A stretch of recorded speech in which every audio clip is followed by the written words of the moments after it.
Alright guys, we've got a brand new phone today, and that's actually called the Realme GT7. Now the GT7 here is another sort of like upper mid-range kind of device, and here's 5 things that I think you should take note of, because once you know the 5 things, basically you know whether the phone is made for you or not. Now first things first, the GT7 is sort of like the more affordable version of the 7 Pro. It looks exactly the same. I have one in blue, I also have one in black, and finally there's the limited edition, super beautiful Aston Martin F1 version. This is super limited.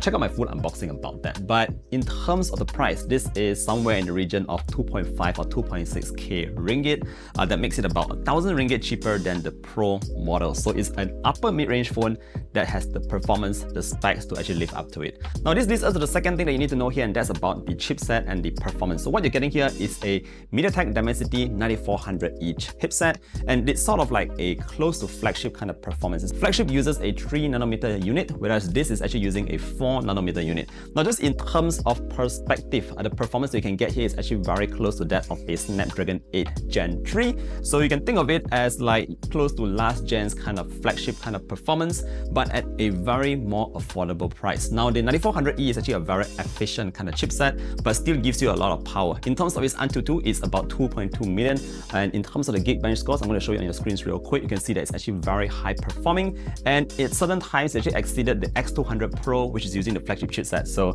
you're getting a lot of performance. It's very well optimized here on the Realme GT7. Now moving on to our third point here, what else is on here is that we do have a proper cooling system. So the materials being used is actually called graphene, and basically it's actually a better, able to dissipate heat better than your typical kind of materials. So Realme is actually promising some really strong performance that you can play PUBG, Mobile Legends, even your favorite Genshin Impact, for a very prolonged kind of time, and you do not have to worry about the device heating up. So it's all about that brand new IceSense system that keeps everything cool and is optimized for gamers. Now this leads me to my fourth point here, and that's basically about the battery on board. So what we have here is a massive 7000 mAh battery.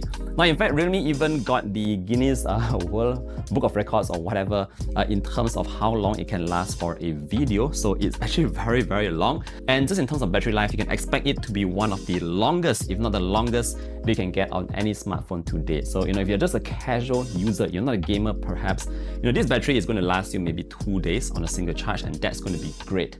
Now moving on to the fifth point here, the last point is basically about the cameras on board. Now you can see that we do have a triple camera setup. It's slightly toned down compared to the Pro model, but it still produces some decent photos over here. If you're going to be taking a lot of photos, especially if you're traveling or just by the streets and all that, note that the Realme GT7 do come with a couple of filters that works very nicely. Personally, I think it's really down to your preference when it comes to photos, but I'm showing you a lot of samples here, so this gives you a brief idea on what you can expect on the GT7. Now before we go, in terms of some AI stuff, there's a new thing on board called the AI Planner. Basically, you just double tap at the back here, and the system itself will run through your screen and identify any kind of information that might actually trigger it to cause a new meeting or a new calendar update. So it's going to do it on its own by scanning your screen. So that's pretty new here.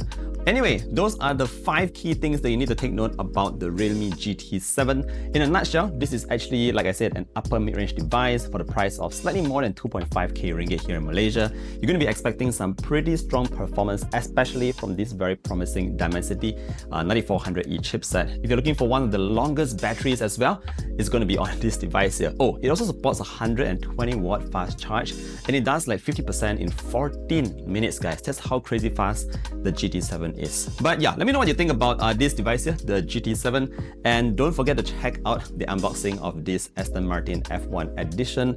They're calling this a dream edition, by the way. If you have a chance, do get this. It looks fantastic. And with that said, yeah, thank you guys for sticking with me in today's video. Hopefully it's helped you out in a way or another in terms of your buying decision, and I look forward to seeing you guys in the next one. Do take care, stay safe, and bye bye.